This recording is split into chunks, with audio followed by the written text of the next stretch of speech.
Hello and welcome to Galatta Plus. In this video review episode, we're going to be talking about Singeetham Srinivasa Rao's Singeetham. The film is a sweet, joyous, inventive eco-musical. A barren village loses the only tree that it has. The next day, all the villagers find that they are unable to speak normally. They begin to sing. This is a film filled with non-stop inventiveness, especially for fans of musicals, and maybe only this director could have pulled it off with this much conviction. That's the quick review. A more detailed analysis follows and it may contain spoilers. ఆజా treatment ఇక్కడ హే బయటోడివి బయటోడ్లా behave చేయి. Let's go holidays. Travel beyond boundaries. Satyabama Institute of Science and Technology, Chennai and Sriperumbudur. Glora lab-grown diamonds, India's first engagement ring studio. Some of the most touching stories in cinema have to do with younger filmmakers championing the work of legends. When Akira Kurosawa was having trouble with finances for Kagemusha, George Lucas used his Star Wars clout and got studio money to complete the film. Nag Ashwin has gone one step further. He has produced Singeetham Srinivasa Rao's new film titled Singeetham. He has also helped execute the director's vision by functioning as his assistant. The fact that Singeetham Srinivasa Rao has directed a movie at his age, he will be 95 in a few months, but that is impressive and inspiring, but it is also a fact for the record books.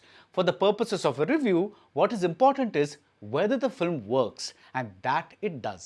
Singeetham is quirky, unique, and if you get on its vibe, it's quite a ride. It's also a companion piece to this director's Pushpak. That film was full of silence. This film is filled with songs. We are used to what Western theatre calls the book musical, which has spoken portions and then it's time for a song and we get a stretch where lyrics are set to music and then it's back to the spoken portions. That's a book musical.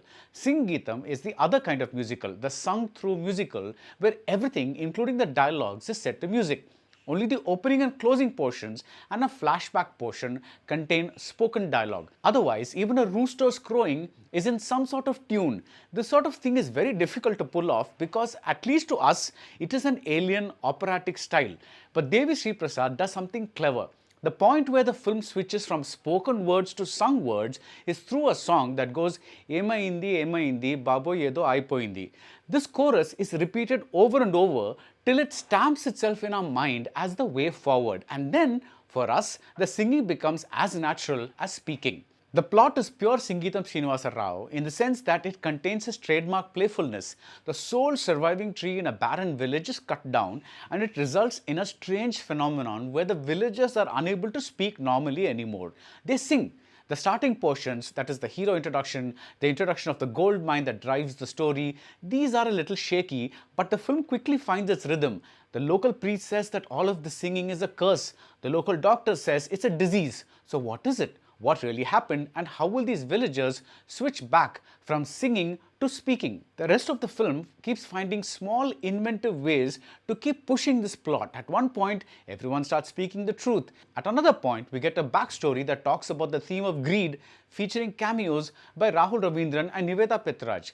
At yet another point, people speaking gibberish slowly begin to make sense. Something's always happening even after you think the film has found a logical endpoint. Singeetham is basically an eco-fable, and had the lines been spoken, they might have been too messagey and moralistic because many other movies have preached to us about being good to the planet. But the singing sets it apart, as do the eccentric characters, the girl who lives in a tree, the African man named Swahili, the doctor who keeps running around in a white coat, the shady priest, the drunk man, and the two men who keep fighting because of a very amusing reason that's revealed later. The main cast has Ayan, Ahilya Bamru, Shalini Kondepudi and Tulasi. None of them wears makeup and all of them jump into this cartoonish world with full-on conviction. Even if one actor had looked embarrassed about singing and gesticulating all the time, the film could have fallen apart. The only reservation I had was that even at 2 hours and 15 odd minutes, the film feels a little stretched, but the non-stop inventiveness keeps you watching.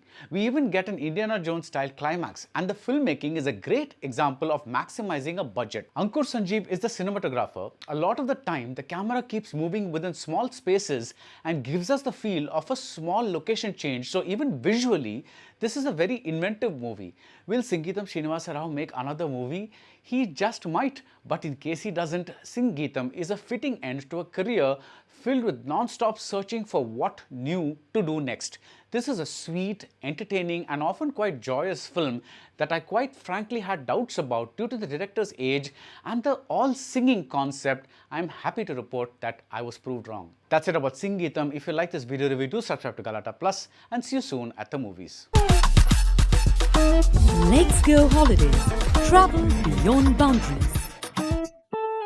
Satyabama Institute of Science and Technology, Chennai and Sriperumbudur. Glora Lab Grown Diamonds, India's first engagement ring studio.